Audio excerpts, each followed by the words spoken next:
Welcome into a special Selection Sunday special edition of the Blocko Show here on Scarlet and Gray Sports Radio, presented by Barrio Tacos, alongside the usual crew of Matt Goldman, Tyler Danburg, and Cole Emplett. I'm Caleb Spinner. And guys, the news just broke about an hour ago. By the time we're recording this, at 1 o'clock on Sunday. We'll upload this a little bit later, but the final settings have been decided. Georgia number 1, Michigan number 2, TCU number 3, and Ohio State number 4. We'll talk about each teams, and then we'll talk about the first two out of being Alabama and Tennessee here in just a moment. Barrio Tacos is now open right in the heart of Ohio State's campus at 15th Avenue and High Street. Barrio Tacos is serving tacos and margs late night every night and has an incredible happy hour with half off margs and $1 off tacos every weekday from 3 to 6 p.m. Don't forget, Barrio Tacos also accepts Buck ID and is offering to-go and DoorDash options, and you can catch Barrio Tacos at their taco truck Monday through Friday, parked right outside the RPAC. Barrio Tacos, the official taco supplier of Scarlet and Gray Sports Radio. Matt, let's go to you. Talking about Georgia. They are an incredible football team. They have been all the way through. Now the SEC championships, or the SEC champions, I should say. Georgia number 1 team. What do you think the committee saw in them? That's Ohio State's opponent in Atlanta, December 31st at 8 p.m. This Georgia team has been consistent all year. They beat a really good Oregon team in the beginning of the year against Bo Nix, who ended up being one of the better quarterbacks. But the national champions from last year in Georgia, and Stetson Bennett, especially the quarterback coming back, they're a really good team, really poised. They're good at what they do on every end. They're really sound, and you saw that yesterday, beating LSU by 20 points in the SEC championship.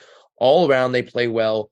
And I just mentioned Stetson Bennett, but they got Brock Bowers, who's arguably the best tight end in the country, who, if you're an NFL team, I want him on my roster. And then defensively, Jalen Carter's a menace up front. This Georgia team's really well balanced on the outside as well. They have a lot of good cornerbacks, a lot of good safeties, and there are big guys out there. So this is going to be a good challenge for Ohio State. Let's switch over to talking about the only other undefeated team, the Michigan Wolverines.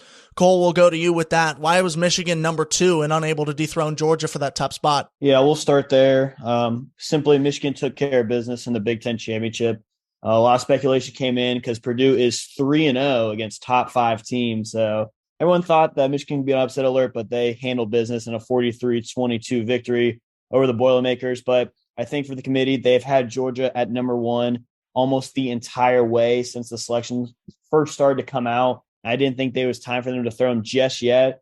Everyone thought they could have, because Michigan, of course, upset Ohio State last weekend in Columbus, and then they are Big Ten champions as well. But I think for the committee, they wanted to stand strong so far with Georgia, who has not shown any sign of weakness. They've handled every opponent to the capacity, where as Michigan, they had a blowout win against Ohio State. A couple games could have went the other way for this Wolverine squad as well. But again, they will take on number 3 TCU. And I think in terms of both matchups in this college football semifinals, I think Michigan will have, of course, the more anticipated, quote unquote, easier and likely matchup for the win to advance to the national championship. They're going against a TCU squad that we'll hit on in a little bit, but TCU squad that lost the Big 12 championship to Kansas State. And although in the regular season they were 5-1 versus top 25 opponents, they've only pulled away 6 of those games by 1 score or less. So I think this team is very beatable. And for Michigan, they more have the handle side. We're going to see how they can operate. Of course, Blake Corum, who's going to be out for the year now when they're star running backs, but see how J.J. McCarthy can pull it out, and see how, of course, Donovan Edwards and that offense can really get clicking against TCU. A quick follow-up before we go over to Tyler Danburg. Do you think the absence of Blake Corum, who decided to end his season early and have surgery to fix a leg injury he's been going with, do you think that played into the committee's decision to not put Michigan at number 1? No, not at all. Just because the fact that Blake Corum had 5 snaps against Ohio State and they did not need him at all, and yet still handily pulled away from Columbus, leaving nothing in doubt. Same thing in the Big Ten championship against Purdue. I just think that the committee still likes this Georgia team a little better. As Matt talked about, both offensively and defensively, Georgia might be the most balanced team in the country. I don't think Blake Corum affects that too much in the final rankings. Now let's keep moving down now to number 3, TCU. Ty Guy will go to you. The Horned Frogs, or you have a different name for them, I'll let you introduce, but they lost their conference championship game to K-State in an upset there.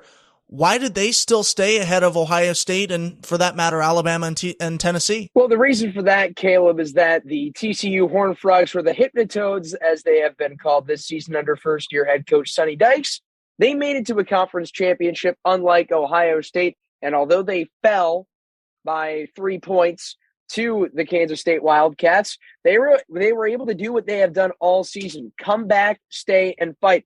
Cole mentioned that TCU, they won a lot of games this season by one score or less, but a lot of those games were ones that they were trailing.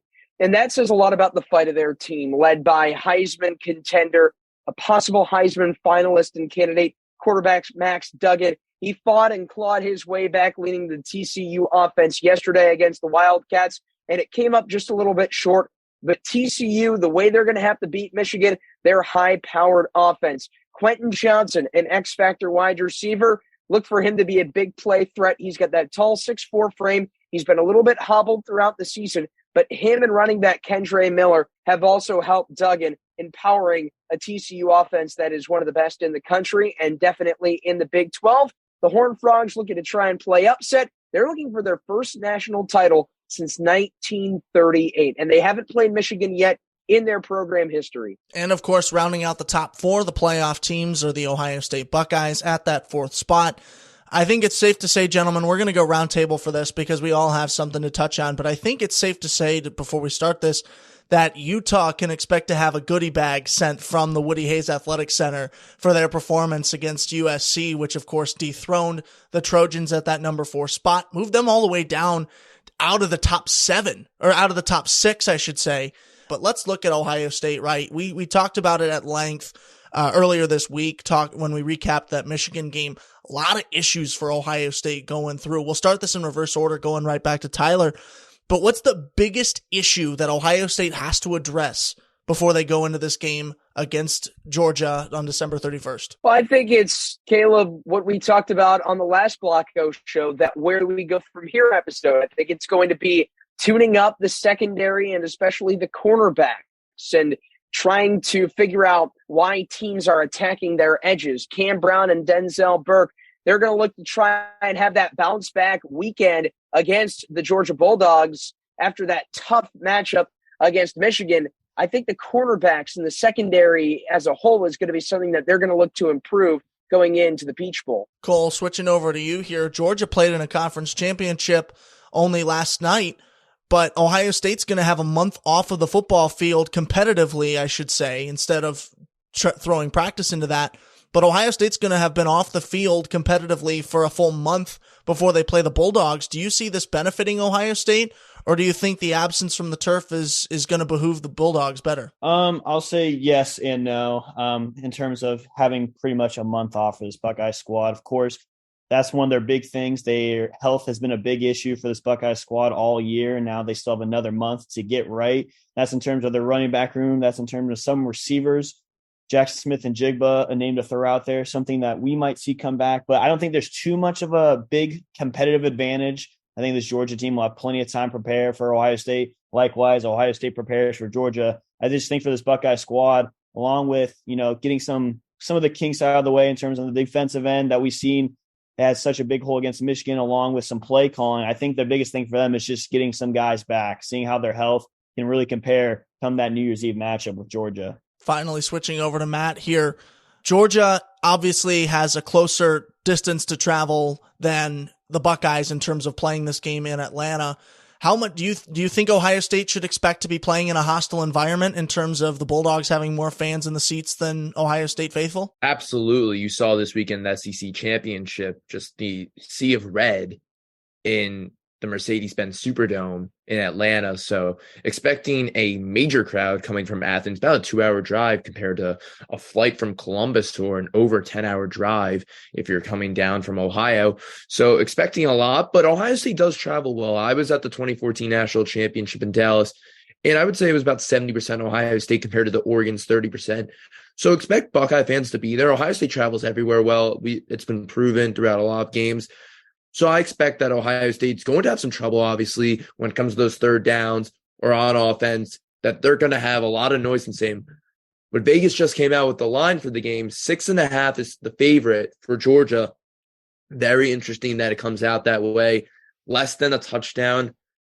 Vegas thinks it's going to be close. I as well think it's going to be very close. I think it's a great matchup from Ohio State's receivers and weapons to Georgia's defense. I think that's just firepower coming at each other and who's going to beat each other out. So, Tyler, I think we'll start with you here, but Matt kind of threw a curveball into the outline I wanted to go. We wanted to talk about Alabama and Tennessee, as I said in the opener, but I think that line from Vegas is the hotter story here. So let's pursue that. Do you like those odds opening up, and do you think it'll be a close game going through here? Use your crystal ball that I gave you last week. Well, again, my crystal ball can be a little bit murky at times, but nonetheless, I think it's going to be a little bit close. I agree with Matt. I think the consensus definitely has to be that Ohio State's going to give the reigning national champs a game. And I'm going to go Georgia 30. I'll go Ohio State 27. Sorry about the murkiness of your crystal ball, Tyler. The only one I could find was off eBay. It wasn't the best sender. He was a little bit shady. But let's go to Cole here. Do you think it's going to stay tight, or are you going to throw a loophole in here and say that it'll be a blowout? Yeah, it's not. It's just like a little bit of an unfortunate situation for Georgia. You're the best team in college football, as seen through the eyes of the playoff committee. You get the number 1 seed, but your reward is, even though you're playing that number 4 team, you're playing one of the most explosive offensive firepowers in the country in Ohio State. I think they'll have plenty of time to prepare for Ohio State. And just coming from Ohio State, their last game against Michigan, they need a lot of things to pick up, especially on that defensive end. But right now, I would have to give the early edge to Georgia. Of course, there is still a whole month, but early predictions, I'm going to say Georgia's going to be able to handle this one. We talked about it again, as Matt said. Georgia is one of the best teams in the country. They're most balanced on both the offensive and defensive end of the football. I'm going to say Georgia is going to pick up 34-27 victory over Ohio State. So there we have it. The stage has been set. Number 1, Georgia. Number 4, Ohio State, with a trip to the national championship on the line. The game will be played at Athens, Georgia on December 31st, New Year's Eve at 8:00 p.m. Eastern. SGSR will have the call. On location, guys, we kind of pulled out our hair and had a few headaches after booking flights and hotels, but we are set to go. We are ready to rock and roll on SGSR and SGSR TV from Athens. So we'll have coverage there. We'll get you an update of our itinerary as the game approaches, but SGSR is your official student radio home for Ohio State athletics, and we will be there. So please tune into our coverage. We'll have some great stuff for you going into the game. A great long pregame show, a heck of an edition of Block O to preview it, and we'll keep you updated there on our Twitter account, SGSR_OSU, and on Instagram, SGSR.OSU. But until that game, for Matthew, Tyler, and Cole, I'm Caleb Spinner. That's the show. We're out of here.